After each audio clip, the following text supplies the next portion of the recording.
Hi friends, అందరూ ఎలా ఉన్నారు? బాగున్నారా? మీరంతా బాగుండాలని నేను మనస్ఫూర్తిగా కోరుకుంటున్నాను. అయితే మనం ఈరోజు జొన్న రోటి ఎలా చేయాలో నేర్చుకుందామా?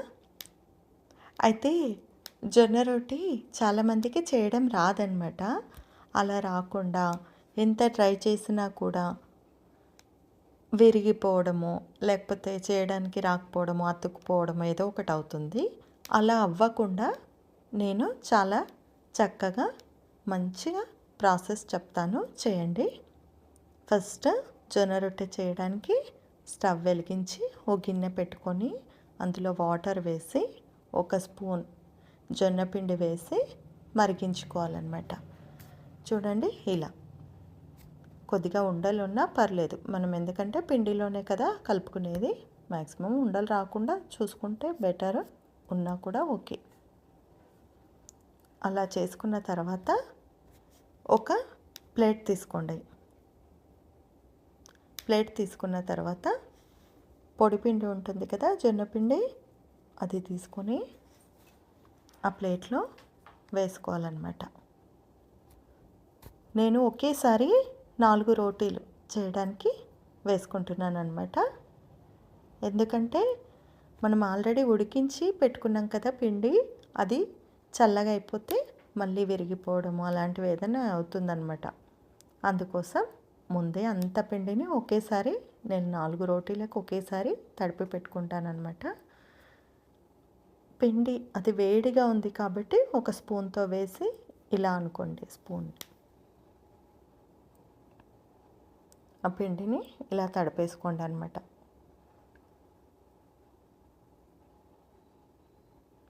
చూస్తున్నారు కదా,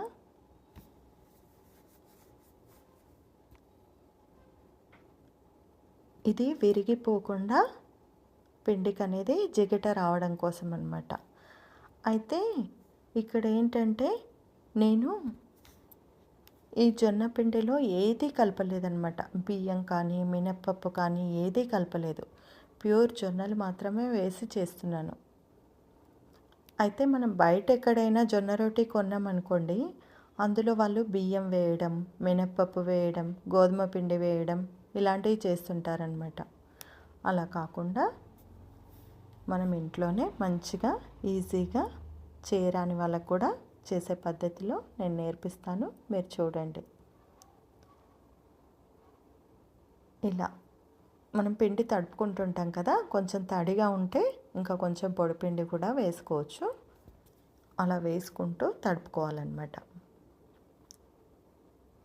ఇప్పటివరకు వేడిగా ఉంది కాబట్టి స్పూన్ వాడాను అనమాట. ఇప్పుడు కొంచెం పొడిపిండి వేసి అందులో తడిపాం కాబట్టి చల్లారిపోతుంది. అలా పిండి ముద్దని తడిపి పెట్టుకోవాలన్నమాట. ఇలా మంచిగా అంతా మనము పిండి తడిపే పద్ధతిలోనే ఉంటుంది రోటీ అనేది రావడం కూడా. అలా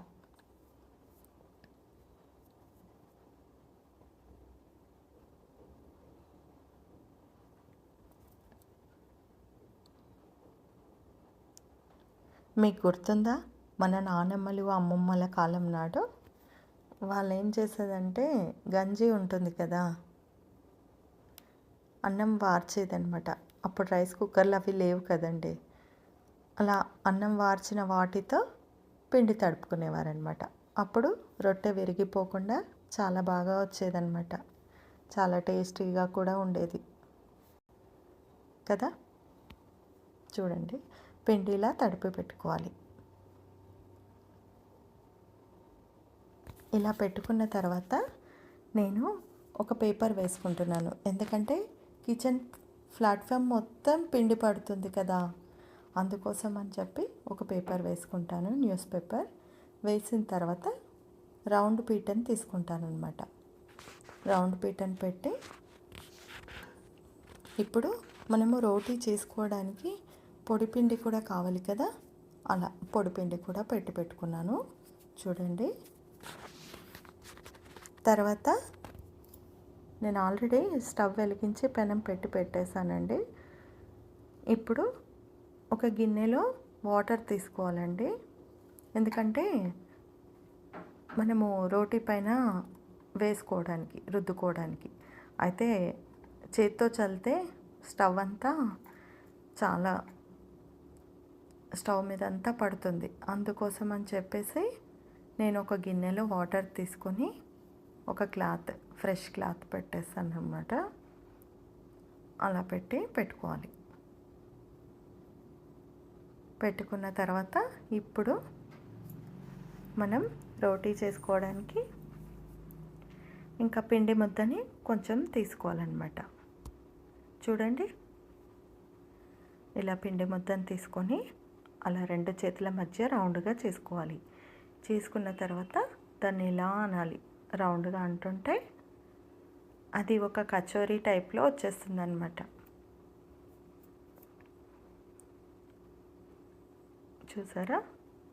అలా వచ్చిన దాన్ని మనం కొద్దిగా పొడిపిండి వేసి దాన్ని రౌండ్ తిప్పుతూ పొడిపిండి వేసి రౌండ్గా చేసుకోవాలన్నమాట.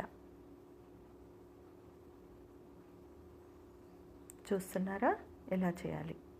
ఇలా చేసిన తర్వాత కొద్దిగా పొడిపిండి వేసి ఇంకా మనం రొట్టెని చేసుకోవడమే. ఇంకా చూడండి ఎలా వస్తుందో. అలా మన చెయ్యి కొద్దిగా తడి అయిందనుకోండి, అప్పుడప్పుడు పొడిపిండి అతుక్కుంటే మనకి రొట్టె చేసుకోవడం ఈజీగా వస్తుంది. మనం ఎంత సన్నగా కావాలంటే అంత సన్నగా చేసుకోవచ్చు. అయితే ఇంత ప్రాసెస్ చేసిన తర్వాత కూడా చాలామందికి రొట్టె తీసి పెంక మీద వేయడానికి విరిగిపోతుందన్నమాట. అలా విరిగిపోకుండా చేయరాని వాళ్ళకు కూడా సులువుగా చేసేలా నేను ఒక పద్ధతిలో మీకు చూపిస్తాను. చూడండి.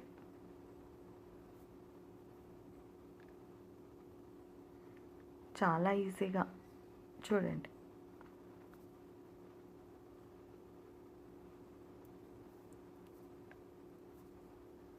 అయితే ఇప్పుడు మనము ఒక ప్లేట్ తీసుకోవాలన్నమాట. అంటే సాసర్ తీసుకొని దాన్ని మనం రోటీ చేసుకున్నాం కదా, దానిపైన పెట్టాలి. పెట్టిన తర్వాత దాన్ని పీటని తిప్పేసుకోవాలి. ఇంకా ఇప్పుడు రోటీ మనకి సాసర్ మీదకి వచ్చేస్తుంది. చూడండి. అయితే అడుగు భాగం పైకి వస్తుంది కాబట్టి దానికి ఏమైనా పిండి ఉంటే తీసేసి ఇప్పుడు పెనం మీద వేసుకోవాలి రోటీని. ఇలా అనుకోవడమే, అంతే, ఏమీ లేదు. చాలా ఈజీ.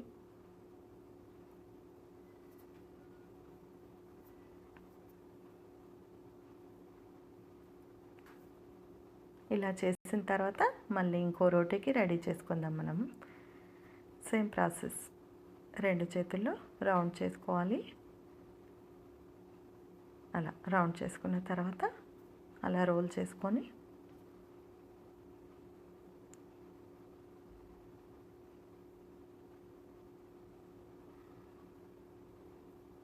ఇలా పొడిపిండి వేసి రౌండ్గా తిప్పుకోవాలి.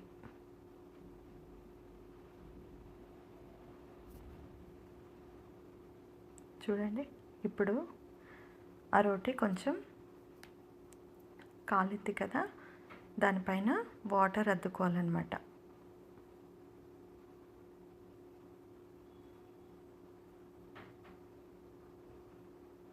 ఇప్పుడు చూడండి, స్టవ్ పైన అసలు ఏమీ పడకుండా చాలా నీట్గా వాటర్ అద్దుకోవచ్చు అన్నమాట.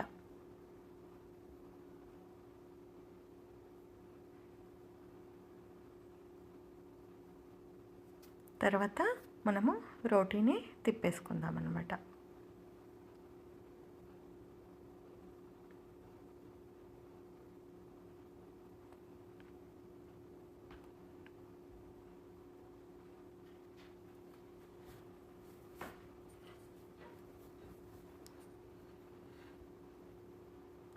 చూసారా ఫ్రెండ్స్, ఇంకో రోటీ కూడా రెడీ అయిపోయింది.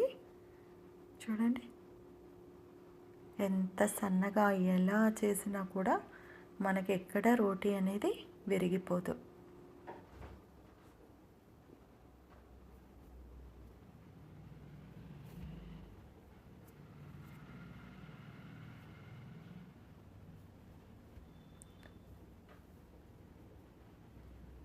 ఇలా అయిపోయిన తర్వాత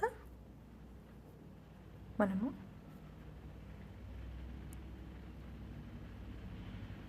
అది రోటీ కాలింది కదా, ఇంకో సైడ్ కూడా దాన్ని మళ్ళీ తిప్పుకుందాం అన్నమాట.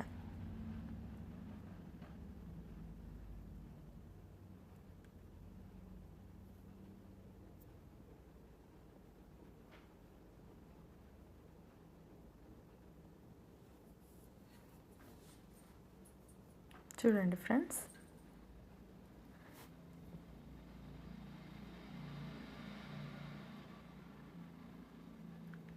మార్నింగ్ అయినా ఈవినింగ్ అయినా చాలా హెల్తీగా, బ్రేక్ఫాస్ట్లోకైనా స్నాక్స్కైనా నైట్. ఈ మధ్య అందరూ అన్నం తినకుండా రోటీస్ తింటున్నారు కదా, చేయడం రాక చాలామంది విసిగిపోతుంటారనమాట. అలాంటి వాళ్ళ కోసం నేను ఈ వీడియో చేస్తున్నాను.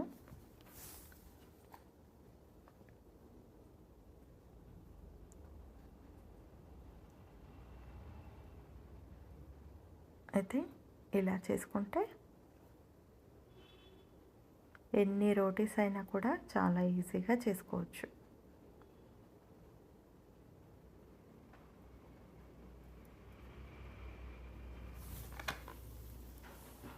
అయితే మీకు ఇంకోటి సెకండ్ టైం కూడా మీకు ఎలా వేయాలో చూపించడానికి నేను వీడియోని పెద్దగా ఉంచాను, చూడండి.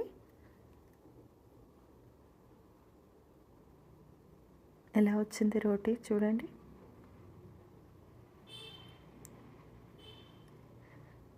ఇంకోటి వీడియో తీయడం కూడా నేనే తీసుకుంటాను కాబట్టి ఫస్ట్లో కొంచెం చూసుకోలేదన్నమాట.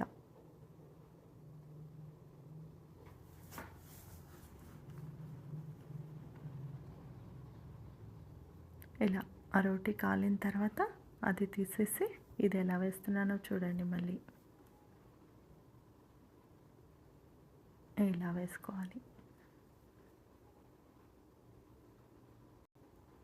ఎలా ఉంది ఫ్రెండ్స్?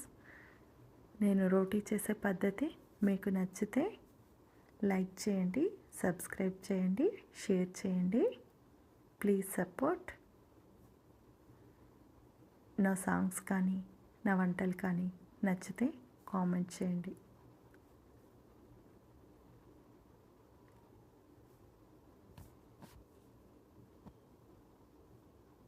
ఇలా నేను 4 రోటీస్ చేసి పెట్టుకున్నానండి.